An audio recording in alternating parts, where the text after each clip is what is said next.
Hey everybody, this is Dave Polster here with Well Made Music, and today at the shop we got this interesting new PCB board that is essentially an analog inverse RIAA curve. Now for those who aren't familiar, every record that you've bought since about the mid-50s or so has had this curve, and this is part of the reason you need a phono preamp on your turntable setup, is to reverse this curve.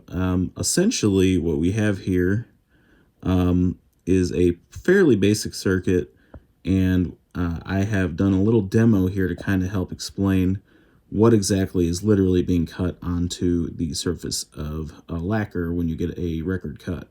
Now, most people have a common misconception that it is the left and right channel separately carved into the groove of the disc, but really what's going on is a mid-side matrix. And for those who are not familiar with that concept, let me show you here.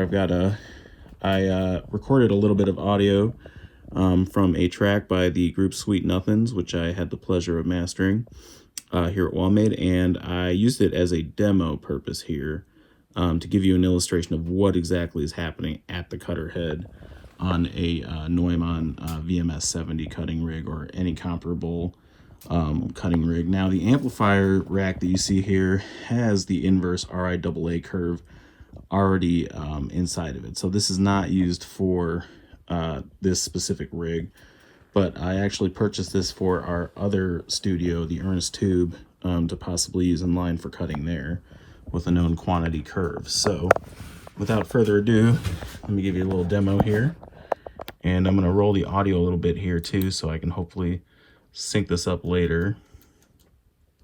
So first things first, I just wanted to play you guys. I have everything broken down into a mid and side signal here for both pre and post of that circuit. So first and foremost, let's hear what the track sounds like normally, so flat. So as you can see by the curve here, pretty full range here. This is about 30 hertz here, and this is all the way up to 18K here. And that's generally about your average human hearing spectrum anyway. And as you can see, a good amount of low end, average amount of high end for a track, fairly balanced. So this is both the mid and side tracks combined to form a stereo recording. So for those who aren't familiar, every stereo recording has a mid component and a side component. So let's narrow in on that. Mid is also the mono information. So if we check out just the mono information, you can see we're 100% mono here. And likewise, if we check out just the side information, you'll see this is entirely out of phase and would cancel out if you summed it to mono. So when you're cutting a record, this is literally what you're cutting. You're cutting a mid signal and a side signal that is the left minus right, not a left and right channel. So that said, let's hear what it sounds like when you go back to the mid channel just through the inverse RIAA circuit. So this is what's literally going to the cutter head for the mono channel. So as you can see here, pretty significant scoop on the low end. On the other hand, a very substantial boost. And the crossover point, this all makes sense because the crossover point's about here at 1K. So really quick, let's go back to the mono. And you can see sibilance and things like that are boosted significantly. So if you hear engineers talking about de-essing, that's a large part why.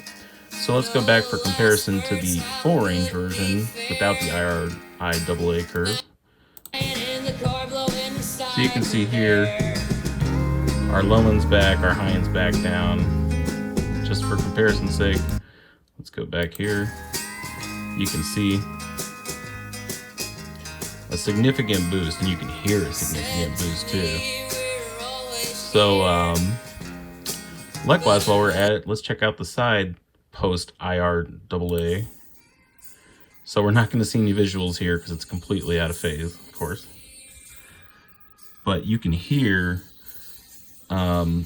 significant boost when you compare it to the full range side channel. And this is really where you would get more issues with, say, like tom drum hits that are too loud, that might cause a skip in the side, that might be out of phase. So this would be a better demo for that kind of a circumstance. But I'm just hoping this gives you guys a little bit of a better idea as to what's literally going to your disc, and therefore your phono preamp has an inverse curve here that flattens it out on playback. So I hope you all enjoyed that.